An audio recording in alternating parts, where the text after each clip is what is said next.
আজ 20 আগস্ট 2024। আজকের মার্কেট পর্যালোচনায় প্রথমে যে গুরুত্বপূর্ণ বিষয়টা বলে নিব সেটা হলো মার্কেটের যে টার্নওভার যে কারণে আজকে কমে গেছে তার একক দায়ভার আমি বলবো যে ব্যাংক সেক্টরের জন্য মার্কেট আজকে ফল এবং ব্যাংক সেক্টরের কারণেই টার্নওভারের এত বেশি টার্নওভার কমে গেছে।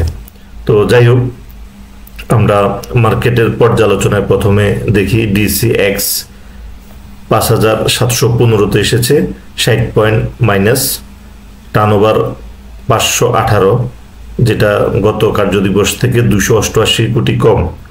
ব্লক মার্কেটে ট্রানজাকশন ছিল 19 কোটি, গেইনার 64টা, গতকালকের গেইনার ছিল 119টা, লুজার 301টা, আরএসআই 55, 3 পয়েন্ট কমে গেছে।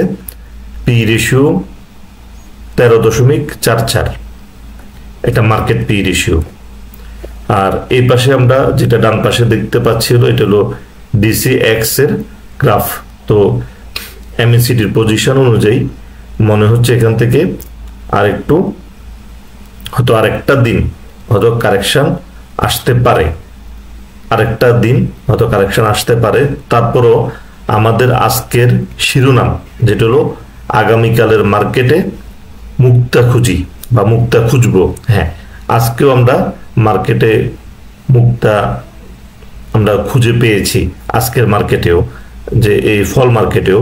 তো আগামীকালকেও এইভাবে আমরা মুক্তা খুঁজবো। তো এই ফলটা মূলত যেহেতু একটা সেক্টরকে কেন্দ্র করে, তার কারণে মার্কেটে এখানে যদি ঠিকভাবে এন্ট্রি দেওয়া যায় তাহলে এখানে অনেক পয়সা আর্ন করার জায়গা আছে। তো এই জন্য আগামী কার্যদিবসেও আমরা বাইতে থাকবো। তো এখন টেকনিক্যাল অ্যানালাইসিস অনুযায়ী আগামী কার্যদিবস কেমন যাবে।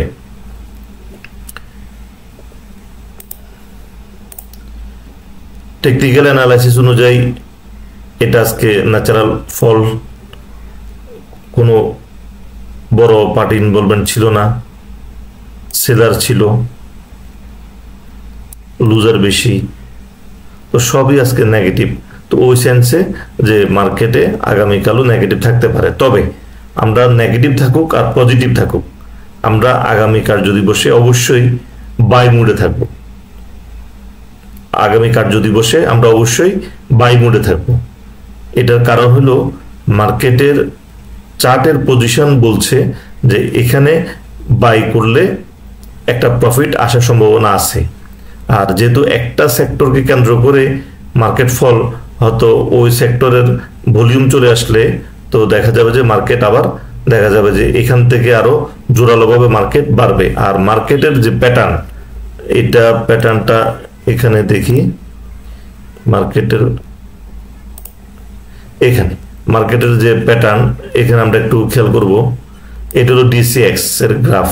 হ্যাঁ, এখানে আমরা যদি একটু গ্রাফটা ছোট করে দেখি, মার্কেটটা এখান থেকে এই ফল, আবার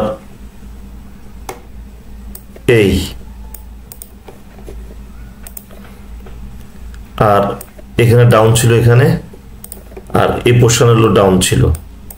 তো এখন যদি আমরা হিসাব করি যে তার যে ডাউন ট্রেন্ড মার্কেটের, সে পোর্শনটা সে কাটিয়ে উঠেছে ডাউন ট্রেন্ড, অর্থাৎ মার্কেটের ডাউন ট্রেন্ড, এখন মার্কেটে কিন্তু ডাউন ট্রেন্ড অবস্থায় নেই কিংবা সাইডওয়ে নেই, মার্কেট কিন্তু আপ ট্রেন্ডে।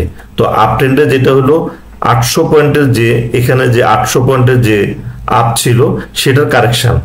তো এই কারেকশন আমি বলবো যে আগামী কার্যদিবসে শেষ হয়ে যাবে আশা করা যায়।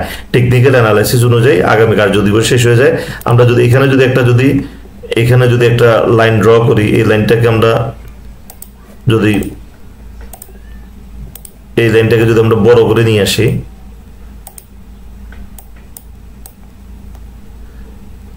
তাহলে বোঝা যাবে যে আগামী কার্যদিবসে হয়তো এখানেই সমাপ্ত হবে কারেকশনের। তো এই সেন্সে যে আগামী কার্যদিবসে আমরা বাই মোডে থাকবো এবং মার্কেটে যেটা শিরোনাম অনুযায়ী মুক্তা খুঁজবো মার্কেটে। তো আজকেও আমরা মুক্তা খুঁজে পেয়েছিলাম, আগামী কার্য দিবসেও আমরা মুক্তা খুঁজে পাবো। তো মার্কেটের আর তেমন কিছু বলার নেই।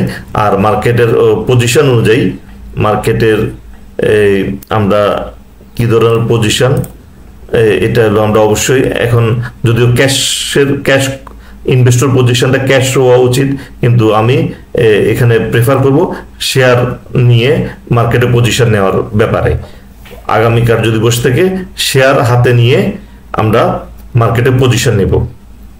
তো আজকের আলোচনায় খুব একটা বেশি কিছু নাই, একদম সারমর্মটা বলে দিচ্ছি আবার, যে মার্কেটের যে ফল, এই ফলের মূল কারণ ব্যাংক, আর মার্কেটের যে টার্নওভার কমে যাওয়া সেটাও ব্যাংকের কারণে।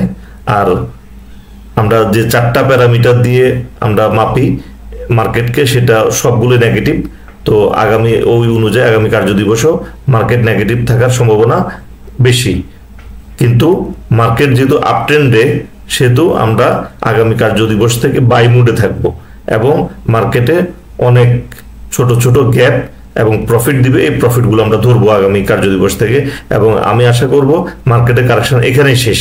কারণ এখানে আমি আবার একটু দেখিয়ে দিই, এই যে এই ডিসিএক্স যে গ্রাফ, এই গ্রাফের আমরা এক্ষেত্রে হলো এটা এই সাইডওয়ে না, এবং তার কারেকশন শেষ করে, এখানে কারেকশন শেষ করে সে যেহেতু আপ ট্রেন্ডে, তো এখানে তার এই আপ যে অংশটুকু হয়েছে এটার কারেকশন এতটুকু পর্যন্ত আসবে, এখান থেকে আবার মার্কেটে র্যালি শুরু হবে। তো মার্কেটে ভয়ের কিছু নেই, মার্কেটে এখান থেকে আবার আপ ট্রেন্ডে চলে যাবে। তো আজকে আলোচনা এতটুকুই, ধন্যবাদ।